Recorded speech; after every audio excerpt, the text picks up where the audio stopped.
बिल्कुल, देखिए अभी एक हम कोशिश कर रहे हैं अपने कैमरे से आपको दिखाने की कि महबूबा मुफ्ती पीडीपी प्रमुख जो है वो यहाँ पहुंची हुई है। महबूबा मुफ्ती का भी नाम और इनकी पार्टी का नाम इस लिस्ट में था जिसमें 23 राजनीतिक पार्टियां इस बैठक में शामिल हो रही हैं। महबूबा मुफ्ती को हम सीधे तौर पर अपने टीवी स्क्रीन पर दिखा रहे हैं, वो पहुंची हैं। उमर अब्दुल्ला अभी कुछ देर पहले पहुंचे हैं, राहुल गांधी पहुंच चुके हैं। तो वो तमाम वो बड़े चेहरे जो आज इस बैठक में शामिल होने वाले हैं वो सब यहाँ मौजूद है और ये माना जाए कि अगले 10 से 15 मिनट में ये बैठक शुरू की जाएगी।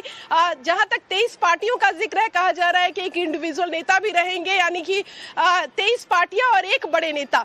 तो ये तमाम इस बैठक में शामिल होंगे। डीएमके ने पहले ही साफ कर दिया कि वो इस बैठक में शामिल नहीं होंगे और आम आदमी पार्टी ने भी अपना रुख एक तरह से क्लियर कर दिया था कि वो इस बैठक का हिस्सा नहीं होंगे। यही वजह है कि आम आदमी पार्टी की तरफ से ना तो कोई नुमाइंदगी यहाँ से हुई है, ना ही अरविंद केजरीवाल के आने की किसी तरह की खबर है और ना ही उनके किसी सांसद की मौजूदगी अभी तक इस बैठक में निकलकर सामने आई है। तो सीधे तौर पर इंडिया अलायंस के 2 घटक दल, खासकर डीएमके इसलिए क्योंकि डीएमके के कांग्रेस से अलग होने की वजह से कई अलायंस पार्टियां हैं कांग्रेस की जो नाराज चल रही है और कहा यह जा रहा है कि आज की बैठक में इस बात पर भी बातचीत होगी कि किस तरह से 25 साल पुराने अपने अलायंस को कांग्रेस ने जो है चुनाव साथ लड़े और जब सरकार बनाने की बात आई तो टीवीके के साथ चले गए। रंजीता, तो ये भी एक चीज बताइए, क्योंकि ऐसा तो नहीं है कि INDIA ब्लॉक की पहली मर्तबा बैठक हो रही हो। इससे पहले भी हमने देखा था कि पटना में सबसे पहले बैठक हुई थी, फिर महाराष्ट्र में मुंबई में बैठक हुई थी, अलग अलग राज्यों में बैठक हो चुकी है कई चीजों को लेकर के, लेकिन बैठक का नतीजा उस तरीके से निकल करके नहीं आया। तो क्या ये माने कि इस बैठक के बाद तस्वीर वाकई बदलने वाली है, क्योंकि कई सारे ऐसे पेच है जिसको लेकर के इन तमाम दलों में नाराजगी देखने को मिलती है।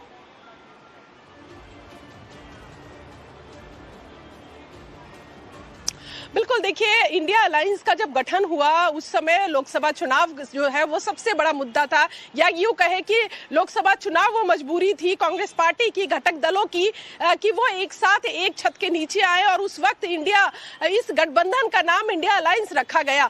हालांकि उसका फायदा भी हुआ, कमोवेश हम कह सकते हैं, क्योंकि कांग्रेस की भी सीटें बढ़ी और अलायंस पार्टियों की भी सीटें बढ़ी।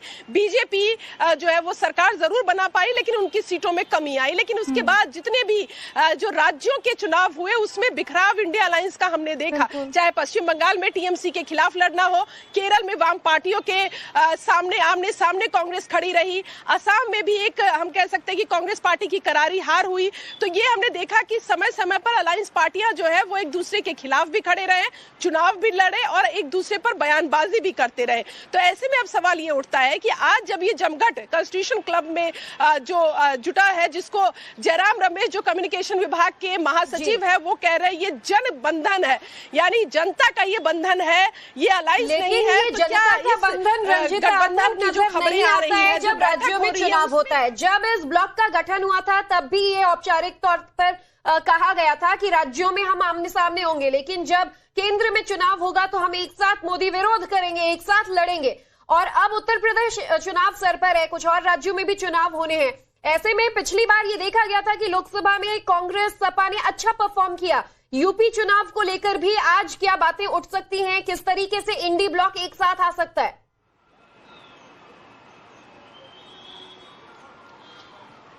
देखिए ज्योति, पहले भी जब ये खाका तैयार किया गया था, जब ये गठबंधन तैयार किया गया था तो एक फॉर्मूले के तहत काम किया गया था। ये कहा गया था कि जिन राज्यों में जो पार्टियां ज्यादा मजबूत है, चाहे पश्चिम बंगाल में ममता बनर्जी की बात हो, समाजवादी पार्टी उत्तर प्रदेश में मजबूत है, तो इन जगहों पर जो फैसले लेने का अधिकार है वो उस क्षेत्रीय पार्टियों को रहेगा। रंजीता, क्योंकि अब भीतर की तस्वीर आ गई और ये एक्सक्लूसिव तस्वीर हम आपको दिखा रहे हैं। पहली तस्वीर है बैठक के भीतर की। यहाँ पर अखिलेश यादव आपको नजर आ रहे हैं, राहुल गांधी के यहाँ पर मौजूदगी है, मल्लिकार्जुन खड़गे और वो तमाम पार्टीज के नेता, बड़े चेहरे इस वक्त बैठक के लिए मौजूद है। अब से कुछ सेकंड में बैठक शुरू हो जाएगी।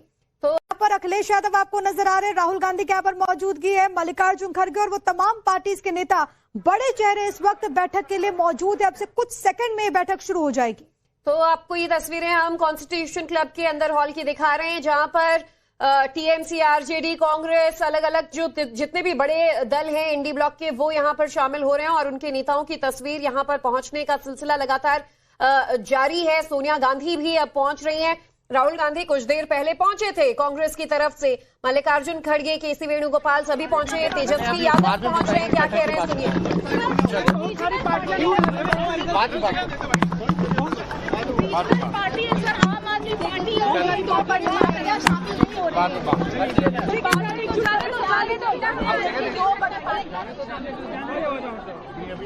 तो हम पहुंचे होल्डिंग भी लगाई है। एजेंडा क्या है बैठक का एजेंडा क्या है?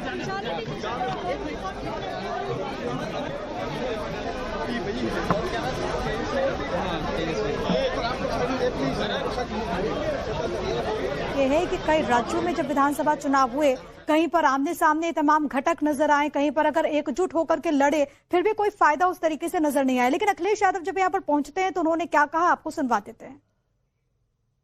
अब जब पहुंचेंगे तभी तय कर पाएंगे कि क्या बातचीत में और हम लोगों ने फैसले क्या लिए हैं।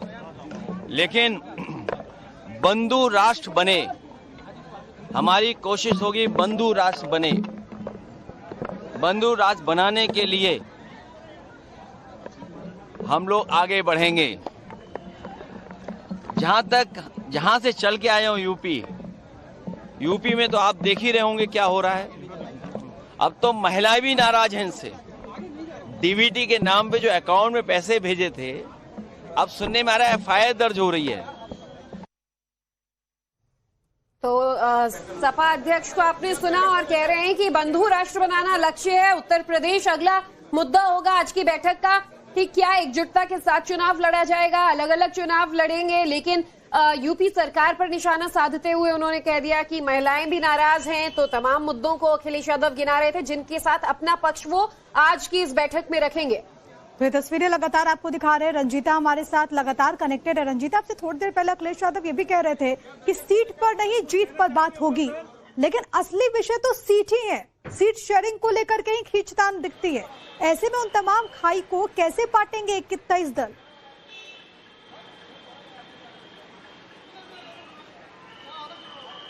देखिए, बड़ा सवाल है और अभी सबसे बड़ा सवाल उत्तर प्रदेश के साथ है, क्योंकि समाजवादी पार्टी और कांग्रेस ने पिछली बार भी चुनाव लड़ा, लोकसभा चुनाव भी एक साथ लड़े और कहीं ना कहीं इसका फायदा भी हुआ।